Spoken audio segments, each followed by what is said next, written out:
नमस्कार मित्रों, मैं हूं डॉक्टर हरि निवास। चैनल का नाम है संस्कृत साहित्य एवं संस्कृति। महाभारत की श्रेष्ठ कथाओं में राम कथा में आपका स्वागत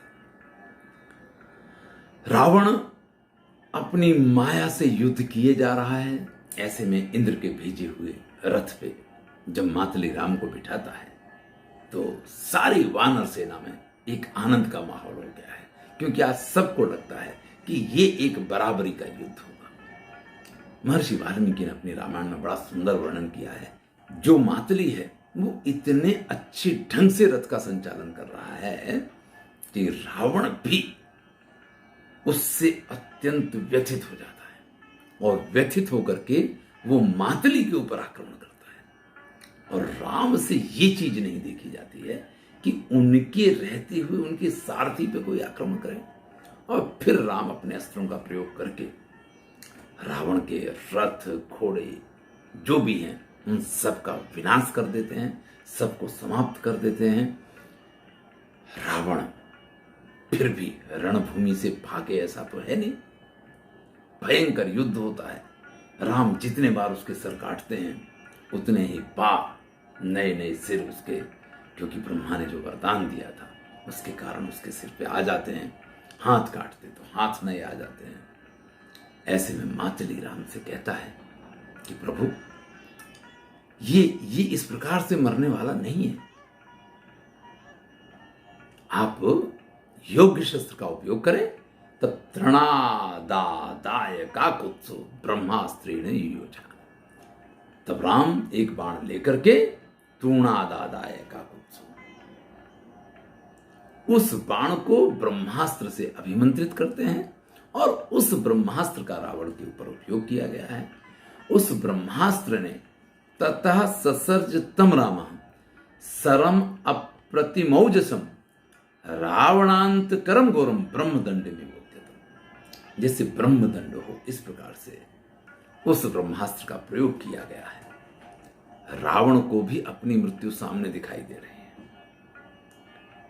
महर्षि वेदव्यास लिखते हैं कि प्रज्ज्वाल महाज्वाले अग्निनाभि परिपूता, जैसे आग से पूरा घिर गया हो, इसलिए रावण अंदर तक जलने लग गया है। इस ब्रह्मास्त्र ने उसकी सभी इंद्रियों को और उसके शरीर में स्थित प्रत्येक धातु और प्रत्येक तत्व को जैसे जला के खाक कर दिया है। रामायण में कुछ अलग वर्णन पाया जाता है, लेकिन यहां पे जैसे ही वो एकदम से आग की ज्वालाओं में गिर गया है तो प्रहृष्टा त्रिदशा सर्वे सह गंधर्व चारणा, देवता गंधर्व यक्ष किन्नर सभी में एक आनंद का वातावरण फैल गया है। शरीर धातवो यस्य मांसम रुधिर में वजा। इस ब्रह्मास्त्र का प्रताप ऐसा हुआ कि रावण के शरीर की धातु मांस रुधिर नेसुर ब्रह्मास्त्र निर्दग्धा नच भस्माप्य दृश्यते। वो इस तरीके से जल के खाक हुआ है कि उसकी भस्म भी, यानी उसकी राख भी दिखाई नहीं दे रही है। जैसे कहते हैं कि कर्पूर इव दग्धो, कि कपूर की तरह जल गया। अगर आप दीपक जिससे आरती करते हैं उसमें रुई की दीवेट रखते हैं तो जलने के बाद रुई बाद में बच जाती है, थोड़ी सी संपूर्ण राख नहीं होती है, या राख भी हो जाएगी तो कुछ राख बच जाएगी। लेकिन जब आप कपूर जलाते हैं तो पूरा जल के समाप्त हो जाता है, राख भी उसकी नहीं बचती है। ऐसे रावण की राख भी नहीं बची है। ऐसा जब कुछ वर्णन कथाएं कही जाती हैं तो कुछ अतिशयोक्ति, कुछ मिर्च मसाला, ये सारी चीजें आवश्यक होती हैं। यहाँ पे भी हमें वाल्मीकि रामायण से जो अलग प्रकार की कथा मिलती है उसका एक ही कारण है कि एक काफी समय के बाद इस कथा को प्रस्तुत किया गया है, तो उसके कारण कुछ इसमें परिवर्तन हो सकते हैं। और दूसरी बात कि कथा को रोचक बनाने के लिए जो वक्ता होते हैं वो कुछ ना कुछ अपनी तरफ से रखते हैं। इस प्रकार का ये प्रयोग हुआ। रावण की मृत्यु हुई है। रावण की मृत्यु होते ही विभीषण को लंका का राजा बनाया गया है।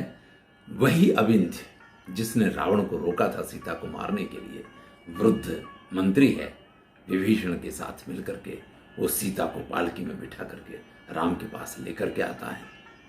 राम जैसे सीता को देखते हैं, उवाच रामो वैदेही परामर्श विशंकिता गच्छ वैदेही मुक्तात्वम यत् कार्यम तन्मया कृतम्। तो राम सीधा उससे ये कह देते हैं कि देखो, तुमको मुक्त करवाना ये मेरा कार्य था। तुम्हारी इच्छा के विरुद्ध एक राक्षस ने तुम्हारा अपहरण किया। मेरे जैसा जिसका पति हो उसको फिर भी इस प्रकार की अपनी जिंदगी काटनी पड़े, ये योग्य मुझे नहीं लगा, इसलिए तुमको छुड़वाने का काम मैंने किया है। गच्छ वेदेहि मुक्तास्त्वे, लेकिन तुम आज से मुक्त हो, जहां तुम्हें जाना है वहां तुम जा सकते हो। यहां इस कथा प्रसंग को आपके साथ जरा मैं कुछ अलग ढंग से, इसमें जो लिखा है वो तो हम पढ़ ही रहे हैं, वाल्मीकि रामायण में जो लिखा है वो भी हम आपको सुनाते हैं, वहां पे आप सुन सकते हैं। लेकिन यहाँ पे देखिए, राम ने विभीषण को आज्ञा दी कि आप जाइए और सीता से कहिए कि वो स्नान वगैरह करके और तैयार होकर के आए, सब लेप वेप लगा करके। बाकायदा बिल्कुल स्पष्ट उल्लेख है इस चीज का, क्योंकि राम को ये पता था कि सीता जिस तरीके से आएगी इसी तरीके से सीता का स्वीकार मैं नहीं कर सकता। और राम बड़े ही आयोजक हैं। उनके आयोजन को आप इसी तरीके से समझ सकते हैं कि वानरों को लेकर के और उस सेना से अगर कोई सुवर्ण की लंका जैसे दुर्ग पे विजय प्राप्त कर ले तो इससे बड़ा आयोजक दूसरा कोई हो ही नहीं सकता। राम ने पूरा आयोजन किया है कि सीता अग्नि परीक्षा दें और फिर भी सीता का बाल भी बांका नहीं होना चाहिए। अनुसुईया ने ये कहा था, लेप दिया था सीता को और ये कहा था कि जब आवश्यकता पड़े इस लेप का आप प्रयोग करना, और इस लेप का प्रयोग करने के बाद आपके ऊपर हवा, पानी या अग्नि किसी चीज की असर नहीं होगी। राम ने सीता के पास संदेश भेजा है कि वो स्नान करके और लेप करके संपूर्ण रूप से शुद्ध होकर के हमारे पास आए। यहां शुद्ध का तात्पर्य यानी तैयार होकर के हमारे पास आए। यहां पे इस प्रकार का उल्लेख नहीं है, यहां पे तो यही लिखा है मलोपचित सर्वांगी जटिलाम कृष्ण वाससम, यानी पूरे शरीर पे जिसके पे मैल जमा हुआ, क्योंकि महीनों से क्या सालों से उसने नहीं नहाया होगा, बड़ी बड़ी जटाएं हो गई हैं जिसकी, क्योंकि बालों में कोई रेशमी बाल तो रह नहीं गए, जब नहीं धोगे तो कृष्ण वाससम, और कपड़े भी उसके काले पड़ गए हैं। इस प्रकार का उल्लेख यहाँ पे किया गया है। लेकिन राम ने आज्ञा दी। विभीषण ने जब सीता से कहा तो सीता ने कहा कि नहीं, मैं तो इसी स्थिति में मिलना चाहती हूँ। तो विभीषण ने कहा कि नहीं, प्रभु की आज्ञा है और आप आज्ञा का उल्लंघन नहीं कर सकते हैं। ऐसे में सीता बाकायदा नहा धो के तैयार हो करके वो लेप वगैरह लगा करके तब वहां आई है। अब राम पूरी तरीके से आश्वस्त हैं कि सीता को कुछ नहीं होने वाला अगर ये अग्नि में प्रवेश करती हैं। और तब राम सीता से कुछ इस प्रकार की भाषा का प्रयोग करते हैं कि सीता को क्रोध आता है और सीता ये कहती हैं कि अगर आपको ऐसा लगता है तो मैं इस संसार में जी के क्या करूंगी, क्योंकि मैं तो आपके अलावा किसी और को मान ही नहीं सकती हूं, तो मेरा जीना व्यर्थ है, इसलिए मैं अग्नि में प्रवेश करूंगी। लक्ष्मण को आज्ञा देती हैं कि लक्ष्मण मेरे लिए चिता की तैयारी करो, और राम लक्ष्मण को इशारा करते हैं कि हाँ भाई बना दे इसके लिए चिता, और तब चिता बनाई गई है। सीता उस अग्नि में प्रवेश करती हैं और स्वयं अग्निदेव वहां प्रकट होते हैं और राम से ये कहते हैं कि सीता एकदम शुद्ध है। अग्नि में जाने के बाद भी सीता का ना जलना, ये अग्नि परीक्षा कही जाती है। और उसमें क्यों नहीं जले, क्योंकि राम का पूरा पूरा आयोजन था। अब आप कहें तो राम को अग्नि परीक्षा लेने की जरूरत क्या थी? भाई, राम को सीता पे कितना भी विश्वास हो, सीता को राम पे कितना भी विश्वास हो, एक दूसरे के अंतर को यही जानते हैं, लेकिन समाज को कौन रोक सकता है?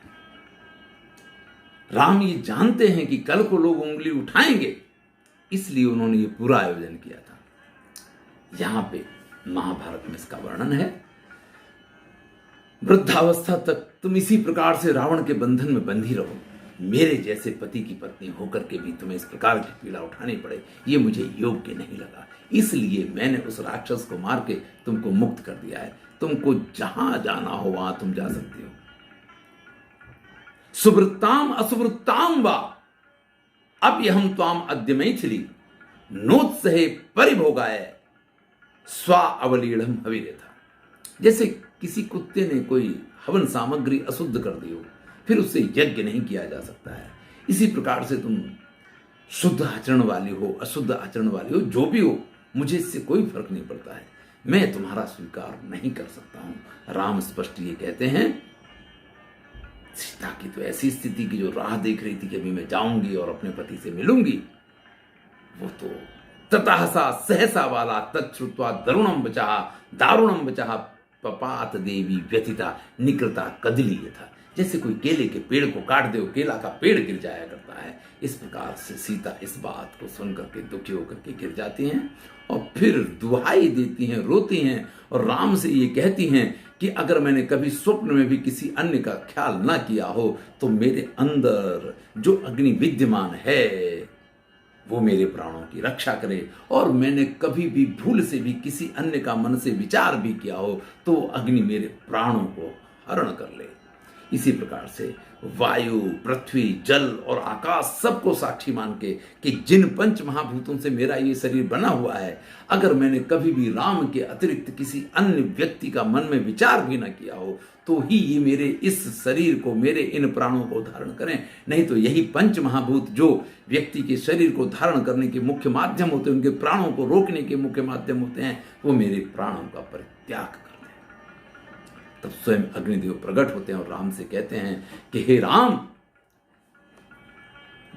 अग्नि के रूप में इसके शरीर में स्थित होकर के मैं इसके प्राणों को धारण करता हूं और मैं इस बात की साक्षी देता हूं कि सीता शुद्ध है। इसी प्रकार से वायुदेव प्रकट होते हैं, जल देव, वरुण देव प्रकट होते हैं, सभी देवता प्रकट होकर के राम को इस चीज की गवाही देते हैं, साक्षी देते हैं कि सीता परम पवित्र है।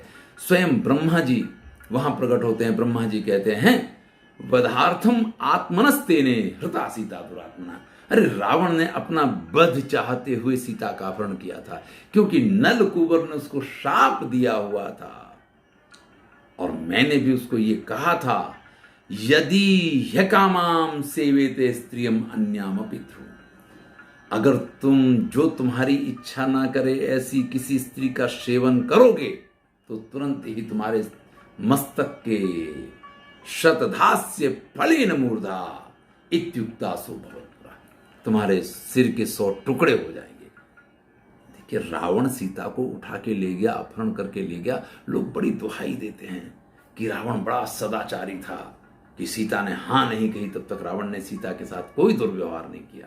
अरे करता तो उसके सिर के 100 टुकड़े हो जाते, इसलिए नहीं किया। वो कोई धर्मात्मा था इसलिए नहीं किया, ऐसी बात नहीं है। तब ब्रह्मा जी यहाँ राम से कहते हैं कि रावण के लिए इसका स्पर्श करना संभव ही नहीं था, तो ये एकदम शुद्ध है, आप इसका स्वीकार कीजिए। वहां पे महाराज दशरथ भी पधारे हुए हैं, वो भी दिव्य लोक से आए हैं, पितरों के लोक से, और वो ये कहते हैं कि वत्स राम, अब तुम वापस जाओ, सब कुछ कुशल पूर्वक पूर्ण करके और जाकर के अयोध्या का राज्य संभालो। तब राम कहते हैं अभिवादय त्वाम राजेंद्र यदि तुम जन को हो, अगर आप मेरे, क्योंकि अब देखिए शरीर तो है नहीं, और आत्मा आकर के किसी से कुछ कहे तो आत्मा कौन सी किसकी ये तो नहीं मालूम पड़ेगा। ये कोई फिल्म थोड़ी है कि किसी की आत्मा आई तो उसी शरीर के रूप में आएगी। यदि आप हमारे पिता हैं और आप हमें ये आज्ञा दे रहे हैं, क्योंकि कहा यदि तुम जन को मम, इसका अर्थ यही होता कि अगर आप मेरे पिता हैं, क्योंकि वो स्वरूप नहीं इसलिए राम उनको नहीं पहचान सकते हैं। गमिष्यामि पुरीम रम्याम अयोध्याम शासनातव, तो अब मैं आपकी आज्ञा लेकर के अयोध्या नगरी को वापस जा रहा हूं। इस प्रकार से राम अयोध्या नगरी के लिए प्रस्थान करते हैं। जब वो प्रस्थान करते हैं तो उसी मार्ग से फिर से आ रहे हैं। अंतर इतना है कि इस बार वो पुष्पक विमान में बैठे हुए हैं, सीता और लक्ष्मण उनके साथ में हैं, सुग्रीव और बहुत सारे वानर भी उनके साथ हैं। पुष्पक विमान उसी मार्ग से आगे बढ़ता है। राम सीता को एक एक चीज दिखा रहे हैं। देखो, ये समुद्र पे जो पुल दिखाई दे रहा है ये तुम्हारे लिए ही बनाया है। देखिए, प्रेम के लिए इससे अच्छी और क्या बातें हो सकती हैं। बहुत दिन बाद पति के साथ पत्नी मिली है, तो उस पत्नी को किसी समस्या में से बचाने के लिए उसके पति ने क्या क्या प्रयत्न किए हैं, वो सारी चीजें बताना, वो सारे पराक्रमों को बताना, या अपने उन कठिन मेहनत को बताना, इससे उत्तम और कोई चीज नहीं हो सकती है। तो राम एक एक चीज दिखाते जाते हैं सीता को। देखो ये जो समुद्र के ऊपर पुल दिखाई दे रहा है, ये तुम्हारे लिए मैंने बांधा है।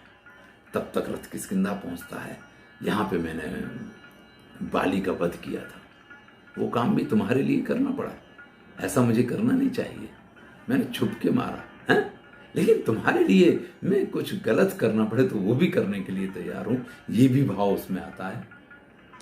हर चीज का वर्णन करते हुए जा रहे हैं। वाल्मीकि रामायण में लिखा है कि सीता कहती कि चाहे जितनी देर हो जाए, लेकिन पहले किष्किंधा चलो।